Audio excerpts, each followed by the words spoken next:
Hello everyone, this is Erik, the Asian movie enthusiast, and this is my review of Wide Awake, also known as Return, a Korean thriller mystery from 2007. Now the movie begins with the following description, alright? Anesthesia Awareness, a phenomenon where a patient appears to be under general anesthetic during an operation, but has in fact regained consciousness, thus experiencing the entire process of the operation. Although victims of anesthesia awareness experience all of the pain of the operation, the fact that they have been administered a muscle relaxant means that they have no way of expressing the pain. Such an experience causes serious emotional problems for those that suffer it. At least half of the victims develop post-traumatic stress disorder.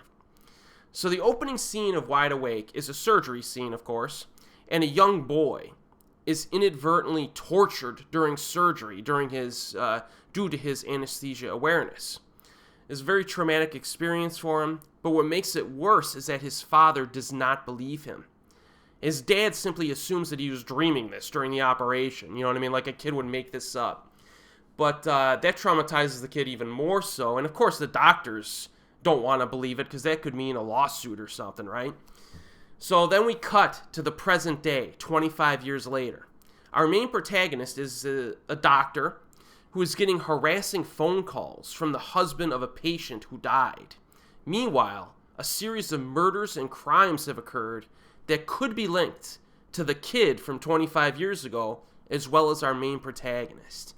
So when you're watching this movie, especially during the opening half hour, you're going to be asking yourself a lot of questions. You know, what happened to that kid from 25 years ago, you know what I mean, who was experienced the anesthesia awareness? Is one of the male characters in the present day the adult version of that kid? And if so, is he mentally unstable due to that event, and is he committing these murders? Or is the killer actually someone else who's committing the crimes for a completely different reason?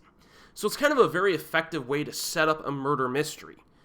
Very effective. Now, the storytelling structure not only hides the identity of the killer to create kind of a compelling mystery, but it also makes you use your brain to kind of piece some things together.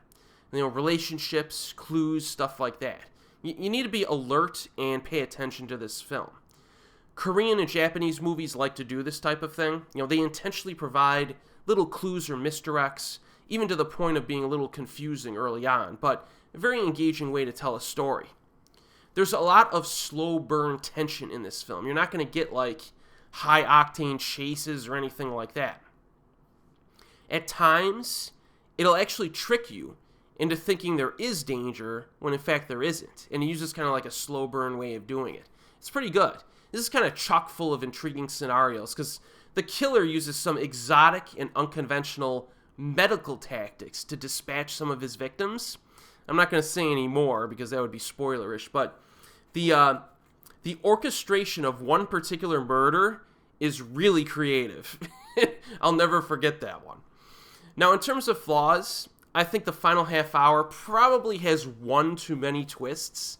You know, it gets a little bit unrealistic. You know, I was like on board, and then at the end I'm like, that's stretching it a little bit. You know, the final revelation is not something that would typically happen in real life, but it was entertaining to watch, I'll give it that much. Now, in terms of the actors present, we get a cameo from Lee Sung-min early on. I totally forgot he was in this movie because I haven't seen it in so long. You have Kim Myung-min as our lead actor. You may recognize him from the Detective K films, Proof of Innocence, VIP, and the K-drama, The Lord of Dramas. He plays like the everyday man quite well in this film.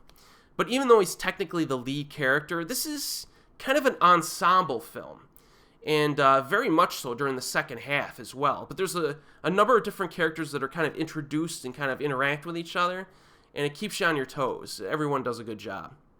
I enjoy Wide Awake quite a bit, and I definitely recommend it if you want something maybe a little bit different. It tends to fly under the radar. Never hear people mention this film, so check it out if you haven't seen it before.